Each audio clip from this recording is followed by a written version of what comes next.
Welcome back to Beans and Bezels. I've got a pretty special watch to show you today. This is the Guinand HS100. If you haven't heard of Guinand, you're not alone. I just recently discovered this brand myself, but already own two of their watches. For a quick introduction, Guinand was formed in 1865 in Switzerland by two brothers. I don't want to belittle all their incredible achievements and recommend that you read their entire history on their website instead. What you might find interesting and what is directly relevant to this watch is their connection to Mr. Helmut Sinn. In the 60s, one of Guinand's biggest customers was Helmut Sinn, and once he founded the Sinn brand as we know it today, Guinand continued to manufacture watches for them until the mid-90s. After retiring from Sinn in 1994, Mr. Helmut Sinn grew stir-crazy and took over Guinand, revived its iconic design language, and eventually moved its operations to Germany. His focus was once again to produce excellent but affordable timepieces. He continued to own and operate Guinand until he retired for the second and last time. Guinand is currently owned and operated by Matthias Klug, who gave the brand a new life in 2015 after it had closed its doors for a year or so.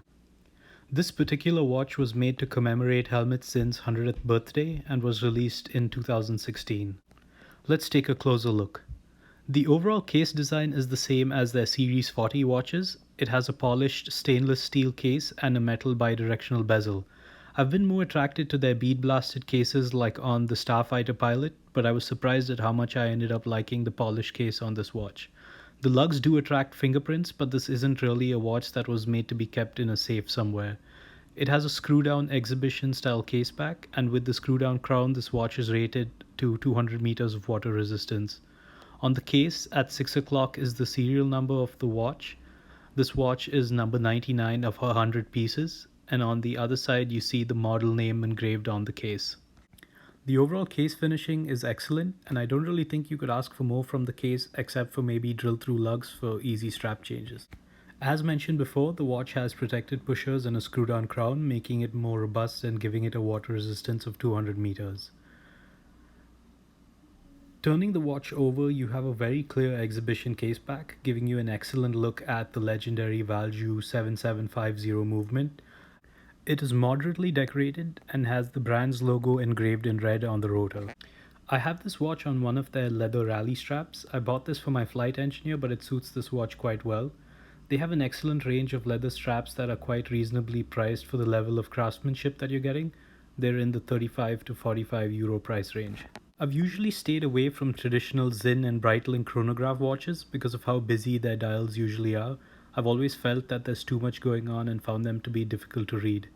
This watch is quite the opposite. The use of white subdials against a matte black dial, together with the bold use of red accents, successfully achieved their goal of designing a watch that ensured excellent readability.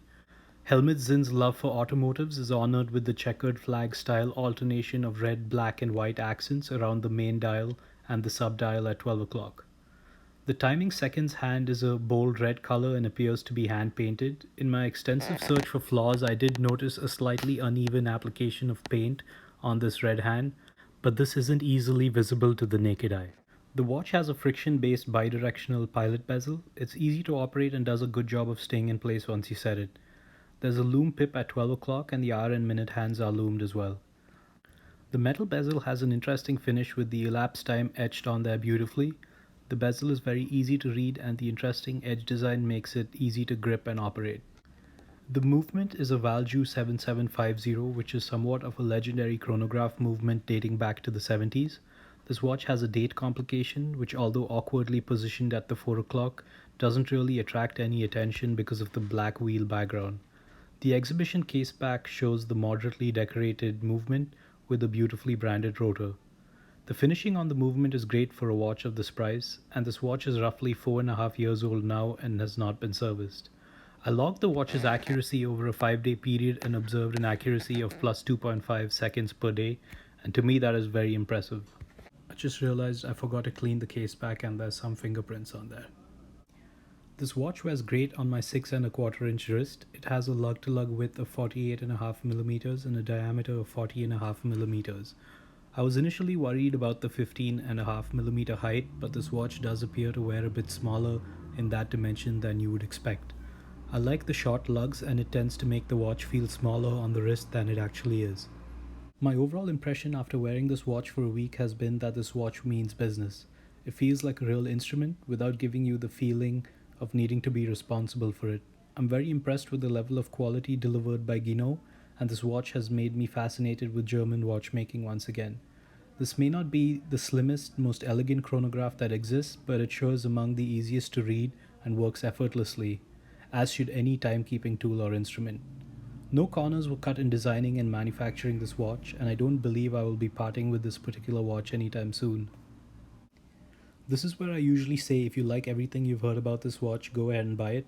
Unfortunately, this watch is not being manufactured anymore, but you might have some luck on the pre owned market. If not, both Guinand and Sinn still make excellent chronograph watches in a similar design aesthetic that you might enjoy.